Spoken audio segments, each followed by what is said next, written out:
Chapter 91, Student Council President Election 4. Pitter-patter, thump, even the same rain feels different with each season. Spring rain feels like it's compacting the earth, distinct from the refreshing deluge of a summer downpour with its hissing sound. While stepping out into a summer squall makes water droplets pummel the whole body, walking in the spring rain feels like a firm pressing down, which somehow brings calm. The dampness soaks into sounds too. Gone is the usual rustling through the grass, only the squishing of diluted mud underfoot and the splashing in shallow puddles fill the forest. It's my first time venturing out to the northern coast.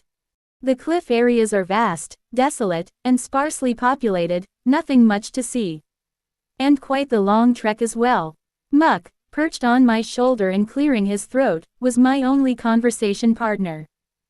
If I may be bold enough to say, my humble Muck, contracting with the mid-tier water spirit, Lady Risha, was indeed a splendid choice. While Lady Risha's blessing of the water lion might not be as versatile as my flame ward, depending on the circumstances, once something triggers it. Endless explanations are Muck's specialty. There's never a dull day with his boasting about all sorts of spirits, which is now endearing to me. Thus, I advanced toward the north, exchanging ideas with Muck. The northern forest is far from small. Even after a year living here, I still find unfamiliar paths. Probably because I tend to stick to the same trails. So this is what it's like. Quote, reaching the edge of the cliff in the north took quite some time. Akan Island is busier the further south you go, mainly because all the major facilities of the Sylvania Academy are concentrated there. It makes sense, the bridges connecting the continent's peninsula are in the south. Even passing the midpoint, most of it is deserted wilderness, and upon reaching the northern tip, it feels like a world completely separate from Sylvania Academy unfolds. Just like the spirit I contracted, water spirits are significantly influenced by the moisture around them. Rotting fish are still fish, so even in dead dry zones, because she's a mid-tier spirit, she'd be incomparably more powerful than lower spirits. Still, her true value shines in an environment brimming with moisture. A coastline teemed with cascading rain. There can't be a more perfect setting for manipulating a water spirit. Should all the stringent conditions be met, they say even a mid-tier spirit can unleash power rivaling that of a high-tier one, but, to be honest, I do not wish for so much. I probably couldn't handle the magic power required. I drew the bow I had brought with me. This recurved bow was the result of much effort over a long time. Among the many I've crafted through trial and error, this one was the finest. Pointing it toward the churning sea, I pulled back the bowstring. Wrapping my hand with mana, the arrow of energy I conjured glowed faintly. More than just a mana arrow. Charged with the essence of water, this particular mana arrow wasn't limited to merely penetrating foes. It doesn't consume too much mana by itself, but after firing and activating it, I wonder if it'd be different. Direct mana consumed up to this point is minuscule for the creation of the mana arrow, but if you cast the spirit formula, it'd be a different story. Quote, I'll need to actually use it to get a feel for it. Quote, and firing recklessly wouldn't be an option either. Lord Ed's mana pool has grown significantly, but it's not enough to offset the inefficient loss of mana due to weak spirit sensitivity. Quote, I nodded and for the moment, released the spirit formula. Utilizing spirit formulas is a complex field within spirit magic. Familiarity with the actual manifestation of spirits should be settled first. As the rain poured and the coastline was lashed by waves, the conditions couldn't be better for handling a water spirit. With that thought, I began to gather mana when suddenly, it's an honor to see you again after such a long time, Lord Ed. Quote, I turned at the sound of my name. Two men, cloaked in gloomy robes, had found their way to my location without notice. Act 4's final chapter, the third phase is mid-bosses. The dark servants of the Rothtaylor family. Two knights sworn to Krebin in exchange for promised lands, Caddick and Knox. Asterisk, Caddick and Knox were veterans who had spent their lives with the Rothtaylor family history. Underneath the robe, designed to shrug off rain, stands Caddick, slender and neatly dressed in a suit with a puffy necktie. He looks much tidier than Knox, though similar in age. On the other hand, the well-bearded and robust Knox looks much more casual. The square jaw beneath a proper attire and the muscular frame are clear proof that he isn't an opponent one can take lightly. That Creben's top enforcers, both seasoned through countless battles, are now on Akan Island, signals something amiss. It isn't exactly a pleasant reunion, but it's not entirely welcome either. Quote, the object of the two knights' attention is the young man with golden hair standing at the tip of the cliff. In his hand, he holds a reflex bow large enough to match an average person's upper body. He turns his upper body towards the knights. Against the backdrop of the sea and rain, the light in his eyes meets theirs through the heavy strands of wet hair. The bow aimed at the ground embodies a formidable presence. It's ironic to be addressed as Lord by someone who's been expelled. One might say it's I who should be thankful. Quote, he was well aware of who Caddock and Knox were. The mid-bosses of Act 4's final chapter, the Eagle Knight Caddock, and the Bear Knight Knox. Neither was an easy rival. We've heard of Lord Ed's tales. Quote, Caddock knelt where he stood. We've heard of the many occurrences since your expulsion and how, despite it all, you valiantly continue to honor your duties. Quote, that's correct, Lord Ed. We were ignorant of this. Quote, Knox, of robust stature, also knelt and bowed his head. We must confess, our discontent for Lord Ed's actions at the Rothtailor mansion was immense. We're penitent and in reflection now believe the expulsion was warranted. Quote, his deep voice resonated with some authenticity. However, upon reflecting on Lord Ed's life here on Akan Island, we've reconsidered. Quote, Knox retrieved a leather pouch containing a poisoned dagger from within his cloak and laid it upon the grass. We were sent under Creben's orders to eliminate you from the Sylvania Academy, by any means necessary. We were even instructed to assassinate you with this virulently engraved dagger, should the chance arise. Quote, in the rainy milieu, the kneeling knights continued their narrative serenely. Yet we know there was something off about Lord Ed back then. The impetuous child we knew vanished like a ghost, and in his place, a different person seemed to dominate the mansion. It couldn't have been your true nature. Quote, we now recognize that the current Lord Ed is the embodiment of the rightful heir that truly suited you. Quote, the effect of the various rumors and assessments of Ed circulating within Akan Island on the two knights is unknown to all. Nonetheless, there was an absence of hostility in their earnest, bowed posture as they continued speaking. Please, restore everything to its proper order, and pave the way to elevate the Rothtailor name once again. Quote, we as retainers are prepared to follow, wherever that may be. We'll thoroughly explain the whole situation to Lord Creben. Quote, the knights sealed their lips and waited, heads bowed, for Ed's response. Stepping a few paces forward, Ed looked down at the two kneeling knights and, closing his eyes for a brief moment before reopening them, said, don't play games with me. Quote, you've grown, Lord Ed. Quote, the swift strike of wind was from the Eagle Knight, Caddock. Ed swiftly dodged and rolled across the muddy ground. Caddock, regaining his posture, swung his sword again. The reach of his wind strikes, negating the concept of distance, required the mindset of facing a magician rather than a knight. But there's an issue, unlike a mage, Caddock is also skilled in close-quarters combat. Craw! From Knox's roar, the rain parted as a wave emanated outward. The flames that erupted around him were quenched by the rain, but his magically tinged mace remained formidable. Quickly, Ed widened the distance and pulled back his bowstring. His former spot was now impaled by the hefty mace. A cornered individual's hope tends to scatter their attention.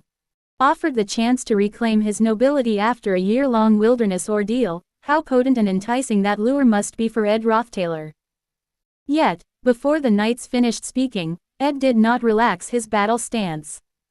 Both knights clearly sensed his acute alertness. One could be certain from the past arduous year that his life had not been an easy one. Do you remember my daughter, Meliana? The poor child who lost an eye to Lord Ed's sheer amusement. Quote, Ed, having put some distance between them, glanced at Knox while shaking the rain from his cloak. I seem to recall something of that nature. Quote, sigh. With a tight fist thrust into the air, a blast of flame shot forward. Reacting swiftly, Ed neutralized the flame completely with basic defense magic. It's evident I was too complacent. The culprit who robbed my daughter of her sight, to think I could still burn with loyalty to you, surely, Lord Ed, you wouldn't be fooled by such deception. Quote, gripping his mace again, Knox braced himself with gritted teeth. Revenge is a hollow pursuit. It leaves only endless emptiness in its wake. However, these aren't words for Lord Ed, who harmed my daughter. Quote, you have a point. Quote, as Knox lunged forward, Ed crouched and pulled a dagger from his thigh sheath, planting it in the ground, even as Cadec's magically charged sword strikes bore down on him. Cadec and Knox. The two knights had a fixed pattern of assault. Knox, in the vanguard, swung his flame-touched mace, and with each swing, flames erupted, necessitating a wide berth for avoidance. Cadec kept up constant pressure, alternating between close and mid-range. A single hit could permit a flurry of follow-ups, demanding caution. Whoosh! The flames from the swung mace singed a few strands of Ed's hair. Rolling backward to dodge, Ed found only the endless cliff behind him. A single blow from Knox could be instantly fatal, considering the mace's mass and the flames' intensity. But strategically, Cadec's sword strikes were far trickier. The sensation of tightrope walking on the edge of life and death sent chills down the spine. Yet, the front line drawn back to the edge of the abyss was within Ed's calculations. Whoosh! Despite the awkward movements, even an eternal mace cannot be avoided forever. It's almost a miracle that I've avoided it until now. If this stalemate continues, the enemy's attack will be inevitable. Realizing that there are no more avenues to evade, Knox swings his final strike, but as Ed extends his hand, a stream of blood spurts from Knox's back. What? Information superiority is a key element in Ed's combat style. Ed can recite Knox's and Cadec's specs, their approach to combat formations, and their means of attack, but they have no idea of the growth Ed has gone through. It is precisely this asymmetry in information that serves as the only tool to compensate for insufficient specs. Embedded in Knox's back is the dagger that just moments ago was thrust into the ground. It can't be psychokinesis. It's not psychokinesis, but a spirit formula instead. Something easily realized in calm contemplation but difficult to discern amidst frantic battle. Quang! A blast of explosive magic envelops the edge of the cliffside. Cloaked in the blessing of the fire ward, Ed remains untouched by the blast. Knox! Fwaak! There's no time to rest. An arrow imbued with magical energy slips through the smoke and embeds itself near Cadec's leg. Q. Almost superhuman reflexes allow Cadec to evade the arrow, and after a moment's thought, he sends a fierce wind slash through the rising smoke. Knox might be hit, but more importantly, Ed must be completely subdued. His life may have been cornered to excess, but compared to the debauchery at the Rothtaylor estate, his explosive growth is unmistakable. Complacency is a knight's worst enemy. Even if Knox is caught in the attack, he would understand that it was a necessity in such circumstances. Such understanding between two who have crossed swords for a long time can be conveyed without spoken words. There is no path to dodge. The hit is certain. The question is how effectively you can neutralize your opponent. As the wind blows the thickening smoke away, Ed appears with wounds all over his body. However, his stance, pulling back his bowstring, remains unaltered. Unless it's an amputating strike, he'll tough it out through sheer willpower. Regardless of a wound's depth, the pain of a cut has the power to unsettle the human mind. Even if a vital hit doesn't subdue one instantly, it typically burdens the mind significantly. Certainly, the wounds themselves cannot be considered shallow. Still, Ed's stance did not falter. He loosed his arrows relentlessly. Cadec, born with lightning reflexes, parried all the arrows. Yet it was ambiguous to land a finishing blow since Knox had been incapacitated. After all, close quarters combat seems to be the best approach against Ed Rothtaylor. Even for Cadec, adept at ranged suppression, the need to close in had arisen. However, a new variable that could reset the battle formation caught Cadec's eye. Hoook! Through the clear smoke, fallen Nox is visible. Seemingly unconscious, but, Nox, you sly dog. Nox is a seasoned veteran. He's not subdued, he's feigning submission. To instill confidence in Ed that only Cadec remains. Ed has no time to spare for a confirmatory kill on Nox, too pressured by Cadec's movements. Cadec quickly realizes Nox's intention. His task was simple: create an opening for Nox's strike. With that thought, Cadec backs away to adjust the distance, only to have his ankle snagged by a puddle. Quote ellipsis. What? Looking down at his left ankle amidst the downpour, he sees the arrow that had missed and now sticks in the ground.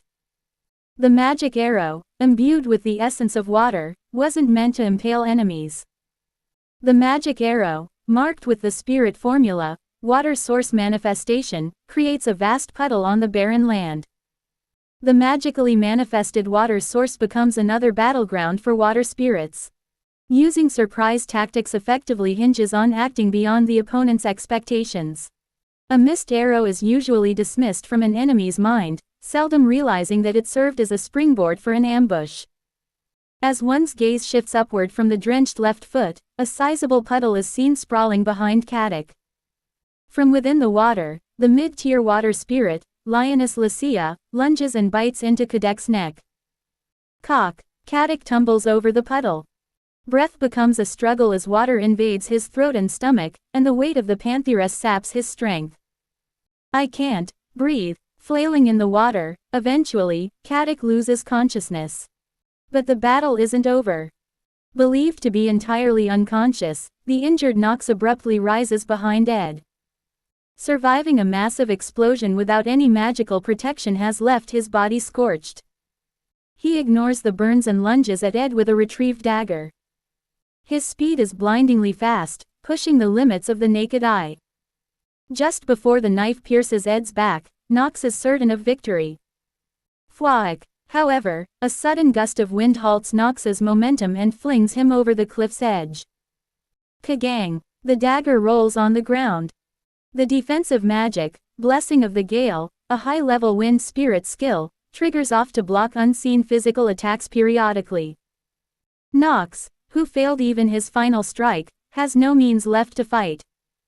A water-formed pantheress rises from the puddle, standing behind Ed.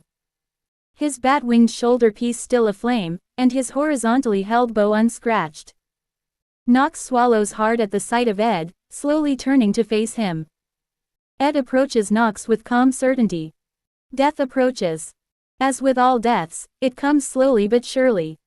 Having reached the beaten Nox, Ed remains silent for a while, as if organizing his thoughts with a serene expression. Nox speaks up slowly. Is it too much to ask for a swift end? That's my line to say. Quote, Ed replies and looks up at the rain-drenched sky. Life has become meaningless. This existence, this struggle, it's all become trivial. Quote, spirits are summoned back to their world, and Ed casually tosses his bow aside. My father has decided to kill me. So, it seems that my death is inevitable. He's a man who can even twist fate. Quote, if so, even if I finish you off here, this cycle won't end.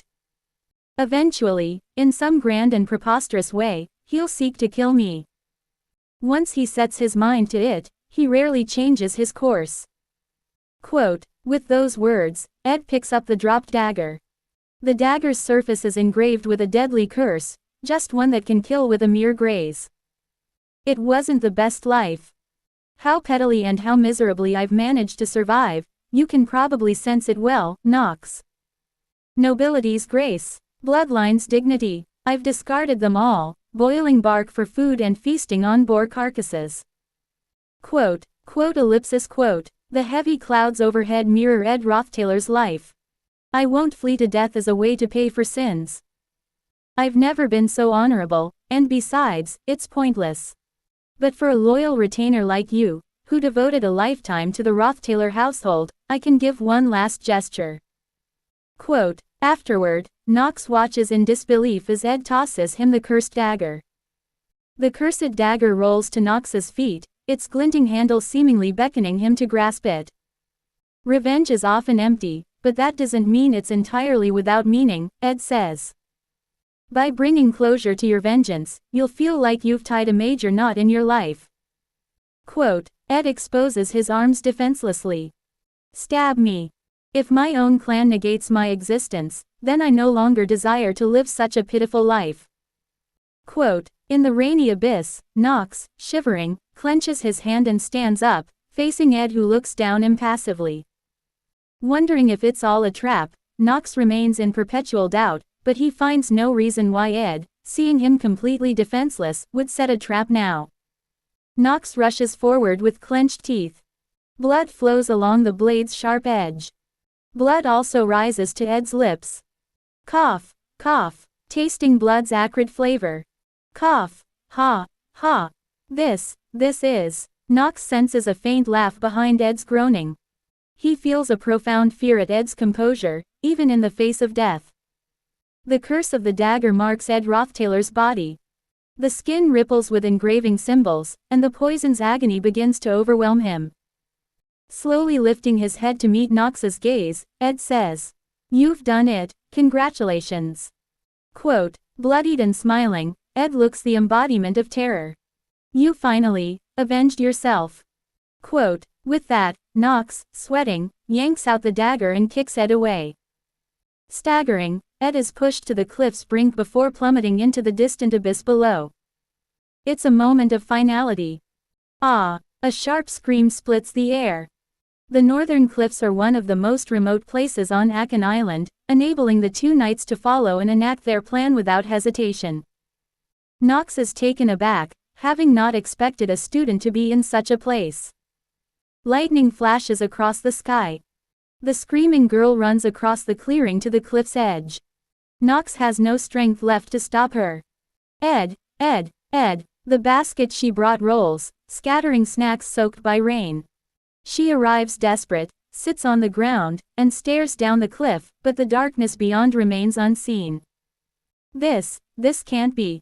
Knox tries to speak but his battered body fails to obey. Instead, his trembling legs give way, and he collapses. After an indeterminate passage of time, the girl slowly rises, drenched from head to toe, and turns toward Knox with an unfathomable aura. You are. A rising power fills the atmosphere. Though the girl's face remains obscured, Knox intuits she is an insurmountable foe by the mere scale of power emanating from her. If you want to have more videos like this, then like and subscribe to my channel and have a nice day or evening or night. I will see you soon.